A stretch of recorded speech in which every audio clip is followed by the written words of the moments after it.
Shalom, kita kembali berjumpa dalam perenungan firman Tuhan yang disiarkan secara langsung oleh siaran Tabura Injil Klasis Yapen Selatan. Di saat ini kita akan kembali belajar firman Tuhan yang terambil dari kitab Pengkhotbah pada pasalnya yang kelima ayat 7 sampai pada ayatnya yang ke-19. Sebelum membaca dan merenungkan firman Tuhan, mari kita menghampiri Tuhan dalam doa. Kita berdoa. Terpujilah Engkau Tuhan Allah Bapa di sorga, Bapa dalam nama Tuhan Yesus, Allah dalam kuat kuasa Roh-Mu yang kudus, yang telah memberikan kami kesempatan untuk menikmati segala kebaikan Tuhan dalam hidup kami. Dan secara khusus di hari ini, ketika kami juga akan ada dalam persekutuan dengan Tuhan, secara khusus mendengarkan bagian kebenaran firman-Mu. Hamba minta Tuhan Engkau urapi dan kuduskan hamba, tapi juga urapi dan kuduskan setiap pemirsa Tabura Injil yang telah mengambil bagian untuk belajar daripada kebenaran firman-Mu, supaya ketika setiap kami boleh diurapi oleh Tuhan, kami pun dilayakan untuk diberikan hikmat oleh Tuhan, mengerti dan memahami setiap bagian kebenaran firman Tuhan yang hendak Engkau perkatakan bagi kami. Sehingga dengan demikian hidup kami semakin hari, semakin ada dalam persekutuan dengan Tuhan, kami menjadi pribadi yang menyenangkan hati Tuhan. Karena kami mau hidup berlaku seperti apa yang Tuhan Kau kehendaki dalam kehidupan kami, dan hidup kami memuliakan nama Tuhan. Berbicara bagi kami ya Yesus, firman yang hidup, kami siap untuk mendengarkan firman-Mu di saat ini. Amin. Bapak Ibu Saudara dikasihi dan diberkati oleh Tuhan Yesus Kristus, kebenaran firman Tuhan yang akan dibacakan saat ini sekali lagi terambil dari kitab Pengkhotbah pada pasalnya yang kelima ayat 7 sampai ayatnya yang ke-19. Saya akan bacakan bagi kita semua. Kesia-siaan kekayaan. Kalau engkau melihat dalam suatu daerah orang miskin ditindas dan hukum serta keadilan diperkosa, janganlah heran akan perkara itu, karena pejabat tinggi yang satu mengawasi yang lain. Begitu pula pejabat-pejabat yang lebih tinggi mengawasi mereka. Suatu keuntungan bagi negara dalam keadaan demikian ialah kalau kerajaannya dihormati di daerah itu. Kalau rajanya dihormati di daerah itu. Siapa mencintai uang tidak akan puas dengan uang. Dan siapa mencintai kekayaan tidak akan puas dengan penghasilannya. Ini pun sia-sia. Dengan bertambahnya harta, bertambah pula orang-orang yang menghabiskannya. Dan apakah keuntungan pemiliknya selain daripada melihatnya? Enak tidurnya orang yang bekerja, baik ia makan sedikit maupun banyak. Tetapi kekenyangan orang kaya sekali-kali tidak membiarkan dia tidur.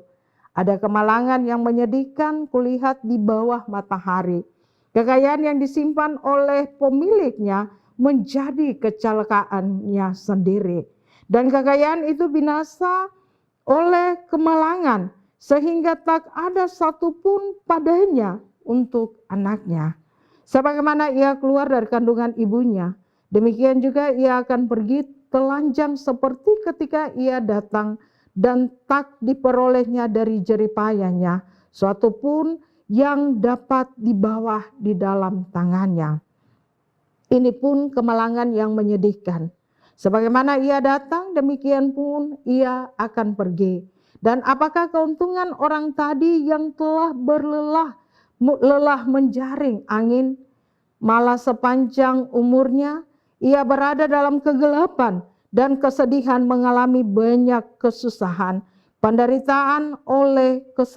penderitaan dan kesalahan. Lihatlah, yang kuanggap baik dan tepat ialah kalau orang makan, minum dan bersenang-senang dalam segala usaha yang dilakukan dengan jerih payah di bawah matahari selama hidup yang pendek yang dikaruniakan Allah kepadanya, sebab itulah bahagianya. Setiap orang yang dikaruniai Allah kekayaan dan harta benda dan kuasa untuk menikmatinya, untuk menerima bahagianya dan untuk bersukacita dalam jerih payahnya. Juga itu pun karunia Allah. Tidak sering ia mengingat umurnya, karena Allah membiarkan dia sibuk dengan kesenangan hatinya. Demikianlah firman Tuhan bagi kita semua di saat ini. Pemirsa Tabra Injil yang dikasihi serta diberkati oleh Tuhan Yesus Kristus. Bagian kebenaran firman Tuhan yang telah dibaca tadi yaitu dalam kitab Pengkhotbah pada pasal 5 ayat 7 sampai ayatnya yang ke-19. Kita akan merenungkan dengan tema hiduplah dengan sederhana. Hiduplah dengan sederhana. Saudara, banyak orang senang melihat cara hidup sederhana yang dimiliki oleh orang lain, yang ditunjukkan oleh orang lain. Apalagi yang melakukannya adalah orang-orang yang berduit, yang menunjukkannya itu adalah pengusaha-pengusaha sukses, pengusaha hebat, atau juga para pemimpin atau orang yang memiliki jabatan, baik itu dalam dunia pemerintahan tapi juga jabatan politik. Wah, rasanya hati ini tenang kalau lihat pemimpin yang berpenampilan sederhana. Tapi pertanyaan, jika saudara diminta untuk hidup sederhana, ketika saudara diminta untuk berpenampilan dengan sederhana dan cara hidup sederhana, sekalipun saudara punya duit banyak, sekalipun saudara punya jabatan, sekalipun saudara punya kuasa, maukah? Sukakah? Maukah Bapak Ibu Saudara hidup sederhana? Tentu jawaban kita pasti bervariasi. Antara menolak untuk hidup sederhana atau berusaha untuk menghidupinya. Artinya berusaha untuk menikmati bagaimana hidup dengan sederhana itu sendiri. Pemirsa Tabur Injil dikasihi diberkati oleh Tuhan. Memang sulit untuk orang mau hidup sederhana. Sebab hidup sederhana sering lebih diidentikan dengan orang-orang yang tidak punya duit. Orang yang hidup sederhana seringkali dilihat seperti orang-orang yang tidak punya apa-apa. Atau dapat dikata sebagai orang yang miskin. Padahal hidup sederhana bukan berarti miskin. Orang juga sering menjadi takut atau hilang wibawa kalau hidupnya sederhana. Padahal sebenarnya tidak ada hubungan atau korelasi antara kemewahan dan wibawa itu sendiri. Dan seringkali orang juga tidak mau hidup sederhana karena dianggap bahwa karena tidak punya apa-apa, sehingga untuk memenuhi hidup mewah, orang bisa saja tergoda untuk melakukan hal-hal yang tidak benar dengan menindas orang lemah, orang-orang miskin, dan terjadi praktek-praktek ketidakadilan. Pencurian serta korupsi menjadi hal yang biasa-biasa saja. Karena itu di saat ini, Bapak Ibu Saudara pemirsa Taburan Injil dikasihi oleh Tuhan, saya mau ajak kita untuk kembali melihat kepada firman Tuhan. Firman Tuhan yang mengingatkan saya dan juga Bapak Ibu Saudara kita semua, bahwa sebagai orang percaya, sebagai orang-orang pilihan Tuhan, untuk bagaimana kita boleh menjalani hidup yang semestinya, hidup yang sesuai dengan firman Tuhan, hidup yang tidak ditempuh untuk memperoleh kebahagiaan. Kebahagiaan itu dilakukan dengan cara-cara yang tidak berkenan dengan firman Tuhan. Karena kita ingat atau kita harus memahami bahwa untuk memperoleh kebahagiaan itu ya sesungguhnya ketika kita kembali kepada firman Tuhan, kita diingatkan bahwa bahagia itu adalah hal yang paling sederhana saja. Bahagia itu sederhana saja, yaitu ketika kita bisa mensyukuri apa yang Tuhan sudah berikan bagi kita. Artinya apa? Artinya bahwa sebagai orang percaya, setiap orang kita diingatkan untuk bagaimana kita dapat menikmati Apa yang sudah Tuhan berikan kepada kita ini dengan penuh rasa syukur. Dan pada bagian firman Tuhan ini, pengkhotbah juga telah melihat bahwa orang-orang yang selalu mengejar harta benda yang menurut mereka dapat memenuhi seluruh keinginan-keinginan mereka, sehingga cara-cara apapun dapat dihalalkan. Seperti tadi, yaitu menindas, merampas hak-hak orang lain, bahkan mencuri pun dapat ditempuh supaya segala keinginan mereka itu dapat dipenuhi. Supaya keinginan agar bisa hidup mewah itu bisa terlengkapi. Dan pengkhotbah mengecam cara hidup demikian. Pengkhotbah mau bilang bahwa kekayaan yang ditempuh dengan cara demikian, ternyata semua itu hanya kesia-siaan belaka saja. Sekali lagi, pengkhotbah mau bilang bahwa kekayaan yang ditempuh dengan cara yang demikian, ternyata itu hanya kesia-siaan saja. Percuma saja. Kenapa? Karena nanti pada akhirnya akan dapat mendatangkan kecelakaan bagi diri sendiri. Karena itu melalui firman Tuhan di saat ini, kita diingatkan ataupun kita mau belajar untuk bersyukur senantiasa atas apa yang sudah Tuhan berikan bagi kita. Ya, karena orang-orang yang hidup dengan sederhana senantiasa akan disertai oleh Tuhan. Kita harus ingat bahwa orang yang hidup sederhana bukan orang yang hidup selalu hidup dengan cara meminta-minta, ya. Tetapi orang yang hidup sederhana adalah orang yang selalu menemukan bahwa hidupnya itu bermakna bagi dirinya sendiri, tapi juga bagi sesama. Ya, Bapak Ibu Saudara, pemirsa Tabura Injil yang dikasihi oleh Tuhan Yesus. Orang yang hidup sederhana juga adalah orang yang tidak sombong.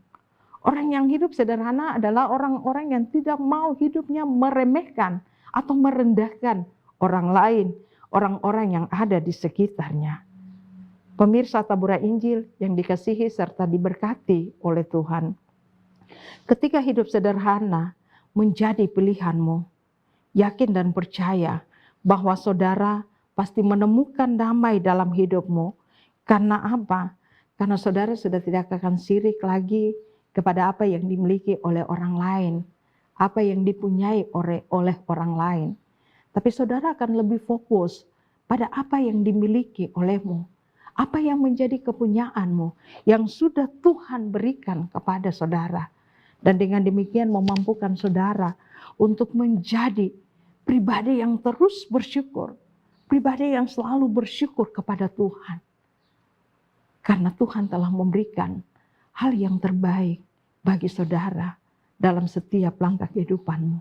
Karena itu mari, hiduplah dengan sederhana, karena Tuhan hanya berkenan kepada orang-orang yang sederhana. Amin. Mari kita berdoa. Kami bersyukur ya Tuhan, kesempatan di saat ini kami boleh dimampukan untuk bisa mendengarkan sebagian daripada kebenaran firman Tuhan. Firman Tuhan mengingatkan kami untuk bagaimana hidup dalam kesederhanaan. Karena dengan hidup yang sederhana, kami dapat menikmati segala berkat yang Tuhan berikan bagi kami. Dengan cara hidup yang sederhana, kami pun akan menjadi pribadi yang tahu berucap syukur untuk segala sesuatu yang Tuhan Engkau karuniakan bagi kami. Terima kasih untuk firman Tuhan yang telah mengingatkan kami di saat ini. Biarlah kiranya kami semua menjadi pribadi-pribadi yang mensyukuri apa yang telah Tuhan Engkau berikan bagi kami. Bersyukur untuk suami, bersyukur untuk istri, bersyukur untuk anak-anak yang Tuhan beri bagi kami. Bersyukur untuk setiap pekerjaan yang kami miliki. Bersyukur untuk segala usaha yang kami punya. Bersyukur untuk semua keadaan yang ada di sekitar kami. Kemudian Tuhan memampukan kami juga untuk menjadi pribadi yang bisa bermakna, bisa menjadi berkat, bisa berarti bagi setiap orang yang ada di sekitar kami. Ketika semua hal yang baik Tuhan beri bagi kami, memampukan kami untuk juga bisa melayani Tuhan, memampukan kami untuk bisa menyatakan kasih kepada setiap orang yang ada di sekitar kami, yang betul-betul membutuhkan pertolongan kasih Tuhan. Karena Tuhan mau pakai kami sendiri sebagai perpanjangan tangan kasih Tuhan di setiap kehidupan yang kami jalani. Hamba berdoa Tuhan berkati setiap pemirsa Tabura Injil yang dalam kesetiaan terus mau belajar daripada firman Tuhan dan tetap mengambil keputusan untuk ada dalam persekutuan dengan Tuhan. Berkat Tuhan untuk bangsa dan negara, para pemimpin kami dari pusat sampai ke daerah. Berkat Tuhan untuk gereja Tuhan, setiap hamba-hamba Tuhan yang Tuhan pakai untuk melayani Tuhan. Tuhan juga memberkati Kelas Siapen Selatan dengan segala program yang ada, secara khusus dalam program pemberitaan firman Tuhan yang terus disiarkan oleh Tabura Injil. Tuhan memberkati kru dengan segala kehidupan mereka yang selalu mau dipakai oleh Tuhan untuk pelayanan lewat siaran Tabura Injil ini. Biar semua yang mendengarnya terberkati. Tapi lebih daripada itu, kami pun mau menjadi pribadi yang terus memuliakan Tuhan dalam seluruh hidup dan kehidupan kami. Ini doa permohonan kami hanya dan di dalam nama Tuhan Yesus Kristus yang adalah Tuhan dan Juru Selamat. Kami berdoa dan mengucap syukur kepada Bapa dalam sorga. Amin. Demikianlah penyampaian firman Tuhan melalui siaran Tabura Injil yang disiarkan lewat YouTube Kelas Siapen Selatan. Kiranya Tuhan Yesus memberkati Bapak Ibu Saudara pemirsa Tabura Injil. Shalom.